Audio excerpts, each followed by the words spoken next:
सुस्वागतम, खुश आमदीद, वेलकम टू सुहाना सफ़र विद अन्नू कपूर, सिर्फ 92.7 बिग एफएम पर। धन्यवाद। आज फिर से कोशिश करूंगा कि जो लोग ट्रैफिक में फंसे हैं, मेरे शो को सुन रहे हैं, अपनी कहानी और गानों से उनका थोड़ा स्ट्रेस कम कर सकूं, और जो लोग इत्मीनान से घर पर बैठे मुझे सुन रहे हैं, उनका मन और ज़्यादा बहला सकूं, टाइम पास कर सकूं। जो आज आपके मनोरंजन के लिए गीतों के साथ जो अफसाने लेकर आया हूं, उनकी एक झलक आपके सामने पेश करता हूं। दोस्तों, आज के सुहाने सफर में मैं आपको सुनाऊंगा अभिनेता मोतीलाल के रईसाना मिजाज के कुछ किस्से।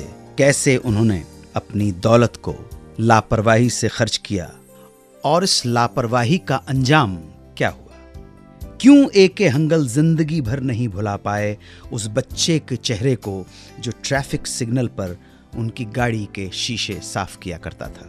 और बताऊंगा एक फिल्म की एक गजल के बारे में।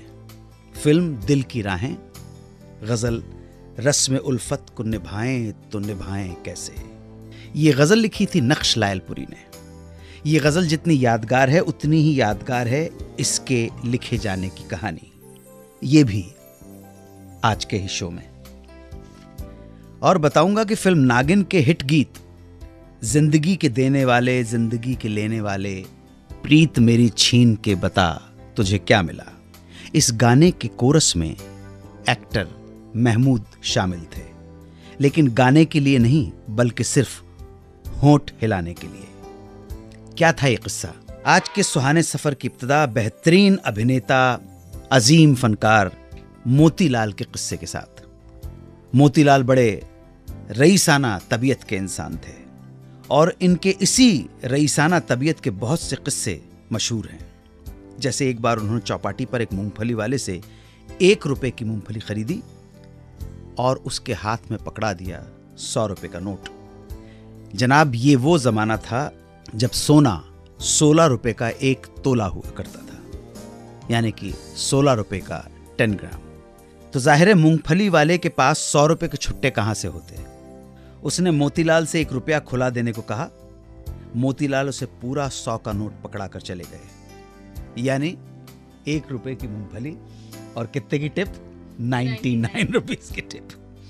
ऐसे ही एक रोज वर्ली में उन्होंने अचानक कार रुकवाई और चले गए एक बिल्डिंग के अंदर।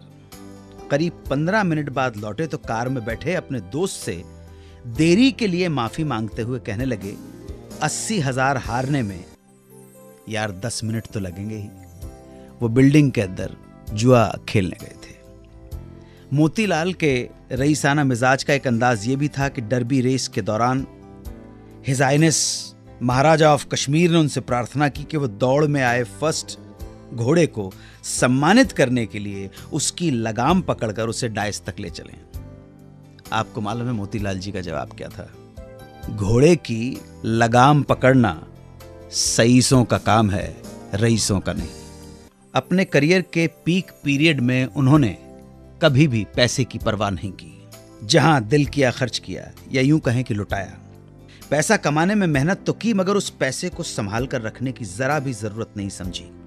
इसलिए जब आखिरी वक्त आया तो सारी तिजोरियां खाली हो चुकी थी। उनकी करीबी दोस्त एक्ट्रेस नादिरा बताती थी कि मोतीलाल की मैयत के लिए पैसे भी नहीं थे।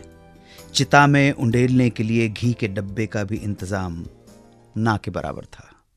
लाखों की दौलत में खेलने वाला मोतीलाल आखिरी वक्त में मुफलिसी, गुर्बत और खाली हाथ इस दुनिया से चला गया। वापस आकर बताऊंगा कि क्यों एके हंगल जिंदगी भर नहीं भुला पाए उस बच्चे के चेहरे को जो ट्रैफिक सिग्नल पर उनकी गाड़ी के शीशे साफ किया करता था।